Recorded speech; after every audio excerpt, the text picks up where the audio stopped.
Minkejja l-kritika qawwija li qed tasal minn diversi oqsma b'mod partikolari mit-taqsima tas-sidien ta' proprjetà fih dan l-Assoċjazzjoni Maltija tal-Iżviluppaturi, il-Prim Ministru Joseph Muscat jiddefendi l-emendi għal-liġi tal-kera. Waqt intervent telefoniku fuq l-istazzjon tar-Radju Laburista, Muscat qal li fil-waqt li għandha tiġi illimata f'ċertu oqsma u ddefenda l-liġi bħala waħda tajba. Il-kommenti ta' Muscat waslu fl-istess ġimgħa li matula s-sidien ta' proprjetajiet tal-kiri, membri tal-MDA, esprimew l-adab tagħhom għal proposti li hemm fil-liġi b'ħafna jiddikjaraw li se jaqbdu u jbjaw kollox u joħorġu mis-suq tal-kera.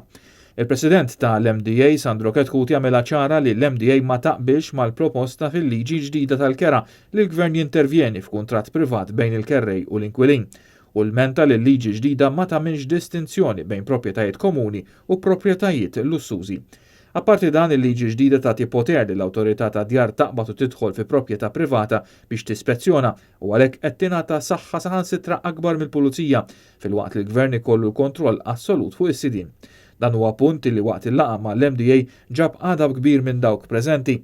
Dan minn barra diversi osservazzjonijiet li partijiet minn din il-liġi qed imorru kontra l-Kostituzzjoni.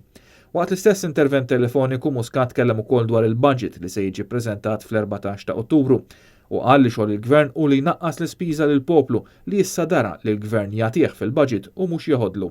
Xogħolna bħala Gvern li lin-nies mbagħad ma nżidulhomx l-ispejjeż aħna bħala Gvern u aħna f'kull budget li għamilna rajna kif lin-nies lill-familji ma nżidulhomx dawn l-ispejjeż.